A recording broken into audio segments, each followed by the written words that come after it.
Hey guys, welcome to SDK Tech's weekly tech news. This week we saw the theft of some of AMD's IP, security vulnerabilities in Windows, folding at home project breaking the exaflop barrier, and the rumors of Apple rolling out ARM-based MacBooks, and much more.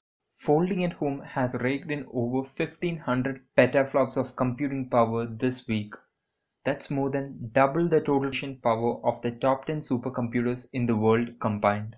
For those of you who don't know what Folding at Home is, it is a distributed computing project that crowdsources computational power to simulate models to help understand and develop cures for diseases like Parkinson's and Alzheimer's.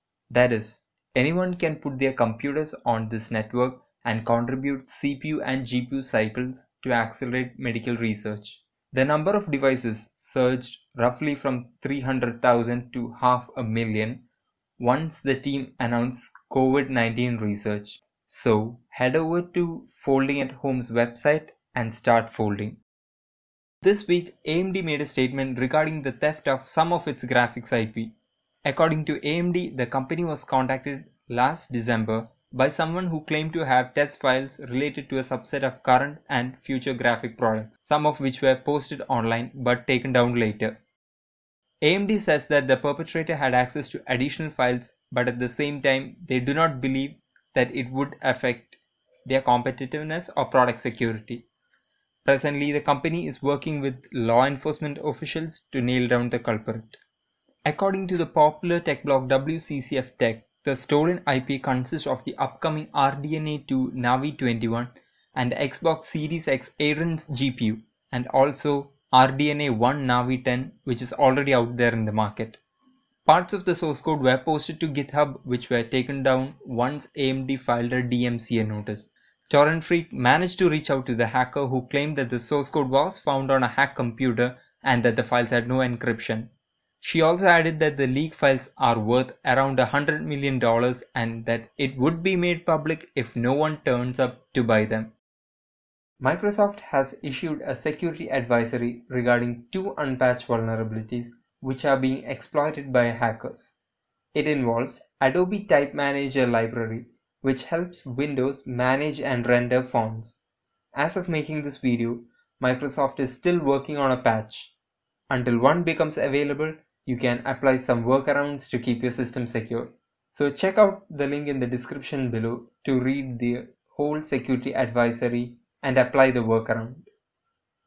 A number of video streaming platforms including Netflix, Amazon, Facebook and Disney Plus are throttling video quality across Europe.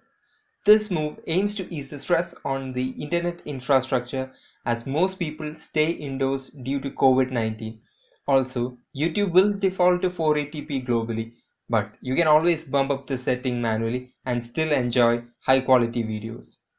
So, don't be surprised if your favorite show on Netflix doesn't look that great on that 4K television.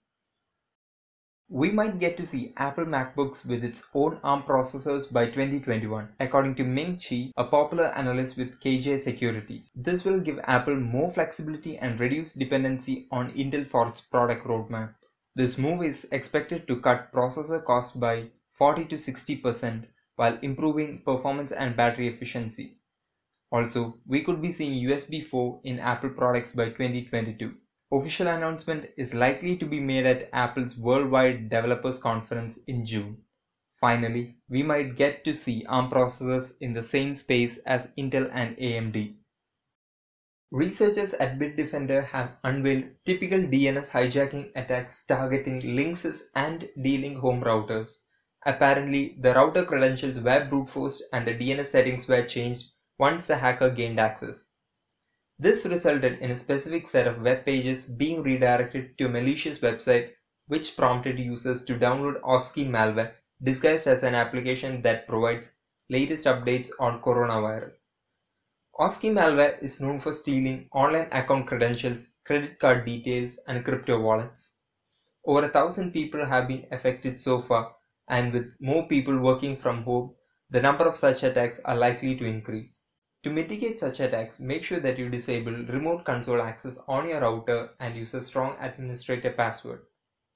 If you have been planning to attend Computex 2020, you might want to know that the event has been postponed. For starters, Computex is one of the largest computer and technology trade shows in the world and is hosted annually in Taiwan. You can expect a variety of things from CPU launches to self-driving tech. So, if you are an enthusiast like me, it's not an event you want to miss.